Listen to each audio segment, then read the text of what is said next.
మీరు టీఆర్ఎస్లో బిజినెస్ ఎస్టాబ్లిష్మెంట్కో మీ బిజినెస్ సహకరిస్తారనో చేరారా లేకపోతే సార్ నేను బేసికల్లీ బిజినెస్ మ్యాన్. నేను ఎప్పటి నుంచి 2017 నుంచి నేను అన్నీ ప్రాపర్గా చేస్తున్నా. ఏ రోజు కూడా నేను ఏ నాయకుని దగ్గరికి వెళ్ళి అడగలేదు నేను నాకు ఈ పని చేసి పెట్టండి అని. నేను నా సొంత కష్టపడి నా సొంత కాలం మీద కష్టపడి నేను నా వనరులు కూర్చుకొని నేను సంపాదించుకొని డెవలప్ అవుతున్నా. కానీ ఈ రోజు వరకు కూడా నేను ఏ రాజకీయ నాయకుని దగ్గరికి వెళ్ళి నాకు ఈ పని చేసి పెట్టండి అని ఏ రోజు అనలేదు. నేను కేటీఆర్ గారిని చాలా మంది చూశాను, వ్యాపారవేత్తలంతా కింగ్ మేకర్స్గా ఉంటారు, కింగ్లు కావాలనుకోరు. కానీ మీరు ఎందుకు కింగ్ కావాలనుకుంటున్నారు? నేను కింగ్ మేకర్ని కాదు, కింగ్ని కాదండి. నాకు ఒక ఆలోచన విధానం అంటే నేను లాస్ట్ టైం కూడా చెప్పాను, ఐ ఆల్వేస్ అడ్మైర్ కేటీఆర్ గారు. ఆయన మాట్లాడుతుంటే చూడాలనిపిస్తుంది, ఆయన చెప్తుంటే వినాలనిపిస్తుంది. అంటే ఆయనకున్న జ్ఞాన సంపద అలాంటిది.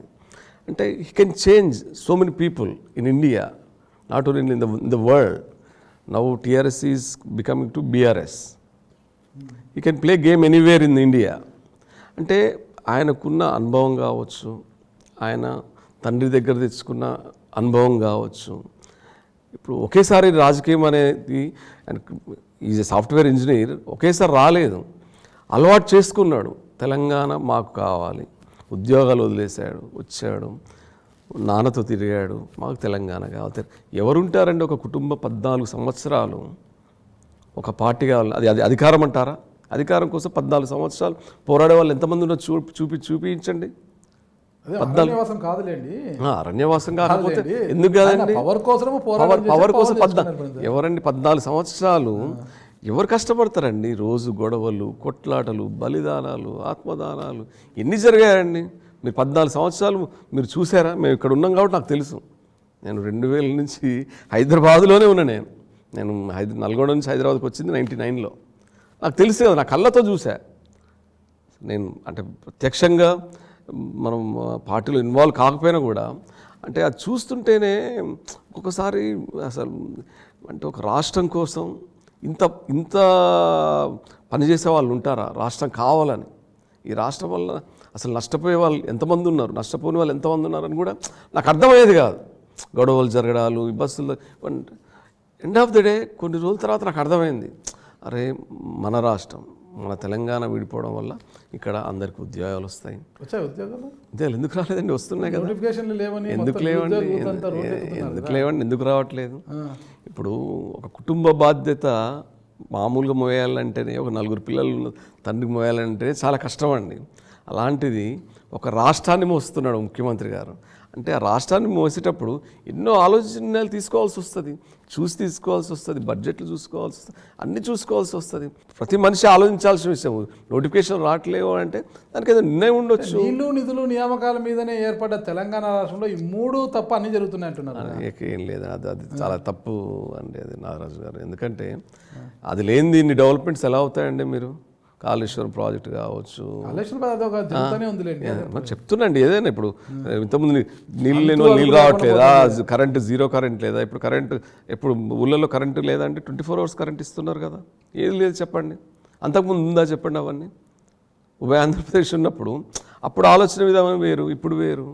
ఒక దేశంలో ఇన్ని రాష్ట్రాలు ఉన్నాయండి. వేరే రాష్ట్రం వాళ్ళు ఎందుకు సపరేట్ రాష్ట్రం కావాలని పోరాడట్లేదు? వేరే వాళ్ళు ఎందుకు తెచ్చుకోలేదు? మేము కష్టపడ్డాం. టీఆర్ఎస్ ఎందుకు తెచ్చుకున్నారు? మీకు తెలంగాణ ఇచ్చింది కాంగ్రెస్ పార్టీ కదా పాపం. మరి అవసరమైతే ఇచ్చిన కాంగ్రెస్ పార్టీని ఎందుకు ఆదరించలేకపోతున్నారు? ఇప్పుడు సెంట్రల్లో కాంగ్రెస్ ఉంది కాబట్టి కాంగ్రెస్ ఇయ్యాల్సి వచ్చింది.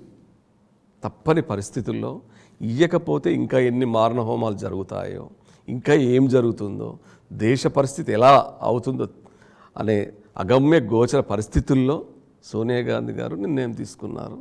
దానికి అందరూ అభినందనీయం, హర్షాలు వ్యతిరేకం చేశారు, హర్షధ్వానాలు చేశారు అందరూ. అది గొప్ప నిర్ణయం.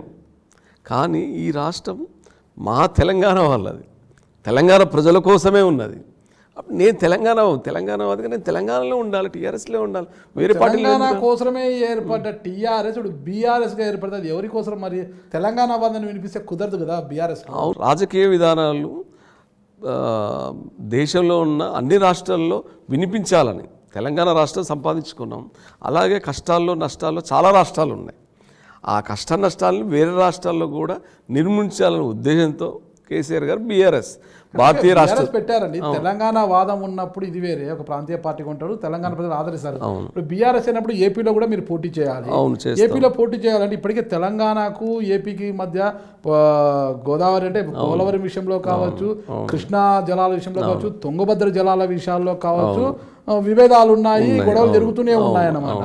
అప్పుడు బీఆర్ఎస్ ఎవరి వైపు నిలబడుతుంది? అప్పుడు ఏపీ ప్రజల వైపా తెలంగాణ వైపు? అంటే టీఆర్ఎస్గా ఉంటే ఈ వాదం వినిపించుకుంటుంది రాష్ట్ర ప్రయోజనాల కోసం. అప్పుడు ఎవరి ప్రయోజనాలు? అందరూ ఎందుకు? ఇప్పుడు అందరి ప్రయోజనాల కోసం ఉంటుందండి బీఆర్ఎస్. మేము రేపు ఆంధ్రప్రదేశ్ విషయంలో ఎవరికి న్యాయం చేస్తారు? అప్పుడు ఇద్దరికి న్యాయం చేయలేరా? ఉమ్మడి కుటుంబంలో ఒక అన్న తమ్ముడు ఒకే ఇంట్లో ఉంటాడు. తండ్రి అన్నకు ఒక న్యాయం, తమ్ముడికి ఒక న్యాయం చేస్తారండి? ఇద్దరికి న్యాయం చేస్తారు. ఇద్దరు న్యాయం చేసేలా చేస్తారు. ఆ రాజనీతిజ్ఞుడు కేసీఆర్ గారు ఉన్నాక ఏం చేయలేరండి? తెలంగాణ రాష్ట్రం రాదనుకొని ఎన్నో పార్టీలు రాదు అన్నారు. మరి ఈరోజు తెలంగాణ రాష్ట్రం రాలేదా? చేయట్లేదా? నిస్వార్థంగా పనిచేస్తున్నారు. కేసీఆర్ గారు నిస్వార్థంగా పనిచేస్తున్నారు, కేటీఆర్ గారు నిస్వార్థంగా పనిచేస్తున్నారు, హరీష్ రావు గారు నిస్వార్థంగా స్వార్థం ఏం లేదు దాంట్లో. ఎక్కడ స్వార్థం ఉందండి? ఏం స్వార్థం ఉంటుందండి? ఏం స్వార్థం ఉంటుందండి చెప్పండి? మనిషికి 3 పూటలు తిండి సరిగ్గా తింటే చాలండి. తర్వాత నా ప్రజలు, ఒక దేశాన్ని పాలించే రాజు ఏం కోరుకోవాలండి? ఏం కోరుకుంటాడండి? నా దేశంలో ఉన్న ప్రజలు క్షేమంగా ఉన్నారా లేరా, సుఖ సంతోషాలతో ఉన్నారా లేరా, వాళ్ళు 3 పూటలు తింటున్నారా లేదా? ఇంతకంటే ఇంకా ఏం ఆలోచన ఉంటుంది? ఏం స్వార్థం ఉంటుందండి?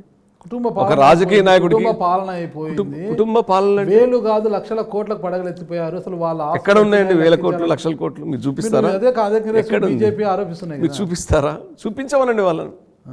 అనడం వేరండి, మాటలు చాలా మంది అంటారు. కవిత గారు కూడా ఇప్పుడు ఢిల్లీ లిక్కర్ స్కామ్ లో కవిత ఎక్కడ ఉన్నారండి? ఎవరన్నారండి? కేంద్రమే అంటే అనడం అయిపోయిందా అండి? అనగానే అయిపోయిందా? నోరు ఉండడం వేరండి, మాటలు 100 మంది అంటారు. మనం రోడ్డు మీద వెళ్తుంటే కుక్కలు ఒర్లుతుంటాయండి బాబో అని, అనగానే కుక్క వెంటబడ్డట. ఏ రకంగా ఈడి కేసులో ఉంటుందండి? ఆమెకి ఏం సంబంధం అండి కవిత గారికి? అసలు లిక్కర్ బిజినెస్ చేసిందా? విచారణ ఏం సంబంధం తెలుస్తుంది? మేము అన్నిటికీ అడిగిన తప్పు చేయనప్పుడు ఒకరికి భయపడాల్సిన అవసరం ఏదండి? ఎందుకు భయపడాలి? దేనికైనా ఒక పద్ధతి, ఒక అవకాశం, ఒక ఓపిక అనేది ఉంటుందండి. ఆ ఓపిక తప్పిపోతే పిల్లి కూడా పులే అవుతుంది. గుర్తుపెట్టుకోండి. ఎవరికి ఎలాంటి సంబంధాలు లేవు. కోట్ల అవసరం ఏముందండి? స్వార్థం కోసం. మీకు ఎంఎల్ లిక్కర్ మార్ట్ అనేది లిక్కర్ లో బాగా మంచి అవగాహన ఉంది. అవును. ఢిల్లీ లిక్కర్ స్కామ్ లో మీ చేయమని ఉందే మీరు కామెడీలు చేయకండి నాగరాజు గారు. నేను పెట్టి ఒక 3 నెలలు 4 నెలలు కావట్లే. నేను ఏదో ఒక్కొక్క మెట్టు నేర్చుకుంటూ కష్టపడి ఇప్పుడిప్పుడే ఏదో మా రాష్ట్రంలో నేను ఇప్పటివరకు మీరు తెలంగాణ రాష్ట్రంలోనే కాదు సౌత్ ఏషియాలో చూస్తే కూడా నా లిక్కర్ మాట్లాగా నేను ఎంత ప్యాషనెట్గా పెట్టాను. మీరు నమ్ముతారా? నేను ప్రతి నెల 20 నుంచి 30 లక్షలు నష్టపోతున్నాను బిజినెస్లో. అయినా కూడా I made it a passion to mark in my state for the excise department. అంత నష్టం వస్తుంది ఎందుకు? లాభం వస్తుంది కదా. ఏ బిజినెస్లో నష్టాలు లాభాలు తప్ప నాకేదో 2 నెలలు 3 నెలలు నష్టాలు వచ్చేంత మాత్రం నేను నష్టాలు ఉన్నట్టు కాదు కదా. నాకు ఇంకా నెక్స్ట్ ఇయర్ ఉంది, కంటిన్యూ చేస్తా కదా. అందులో నేను ఐఎమ్ గోయింగ్ టు ఓపెన్ 50 పూడ్చుకుంటా కదా. 50 స్టోర్స్ ఓపెన్ చేయబోతున్నాను నేను ఆల్ ఓవర్ ఇండియా. మా తెలంగాణ రాష్ట్రంలో ఎక్సైజ్ పాలసీ చేంజ్ చేస్తారేమో. ఇప్పుడు 2 సంవత్సరాలకి లైసెన్స్ మారుస్తున్నారు, 5 సంవత్సరాలు చేస్తారేమో. నేను అంత కష్టపడి అంత పెట్టింది. నేను I'm talking about my liquor mart no one have in South Asia. South ఏషియాలో లేదని నేను గర్వంగా చెప్పగలుగుతాను. ఎవరన్నా వస్తే ఫలానా రవి పనస క్యూరేట్ చేసిన ఎంఎల్ లిక్కర్ మార్ట్ హైదరాబాద్లో ఉంది అనే విధంగా చెప్తున్నా. చాలా కంపెనీలు అదే చెప్తున్నా, నాకు పెద్ద పెద్ద కంపెనీలు. ఏమన్నా అంటే డామెట్ కథ అడ్డం జరిగిందని 2023లో ప్రభుత్వం మారితే ఏంటి మీ పరిస్థితి? మారే అవకాశాలు లేవండి. కారు ఎక్కేశారు. మారే అవకాశాలు లేవు. చెప్తారు ఆ మాత్రం అర్థం కాదండి తెలంగాణ ప్రజల ఆలోచన విధానం ఏందనేది. మారే అవకాశం లేదు. మారినా ఏందండి మళ్ళీ పోరాడతాం. నా బిజినెస్ నాకేమి ఎందుకు, నేను I'm not doing any illegal business. I don't care, which is everything very clear on paper. నేను ఎప్పుడైనా ఆన్ పేపర్ వర్క్ చేసేటోళ్ళు. చూస్తున్నారు కదా మల్లారెడ్డి గారు, అది రాజకీయ కక్ష, డబ్బులంతా లారీలో ఎత్తుకుపోయి అది రాజకీయ కక్ష అండి. అది అప్పుడు మీరు రాజకీయ నాయకుడు కొన్నప్పుడు రాజకీయ కక్షలు ఉంటాయి కదా. ఇన్ని రోజులు లేనిది ఇప్పుడే ఎందుకంటే ఐటీ దాడులు, ఈడీ దాడులు, ఇవన్నీ ఇన్ని రోజులు ఎటుపోయారు అంటే ఒక పార్టీకి విభేదాలు వచ్చినప్పుడే ఇవెందుకు స్టార్ట్ అవుతుందండి? జనరల్ కూడా చేయొచ్చు కదా. మల్లారెడ్డి గారు from long back business man, not today. పాల వ్యాపారం నుంచి, చిట్ ఫండ్ వ్యాపారం నుంచి ఇంజనీరింగ్ కాలేజ్, మెడికల్ కాలేజీకి వచ్చిందంటే ఒక సామాన్య మనిషి. ఆయన గురించి గొప్పగా మాట్లాడుకోవాలి మనం. ఆయన మీద ఐటీ దాడులు చేస్తే ఏమొస్తుందండి? నవ్వు ఇప్పుడు ఏంటంటే ఇంజనీరింగ్ పిల్లలు క్రష్ అవుతున్నారు, తల్లిదండ్రులు క్రష్ అవుతున్నారు.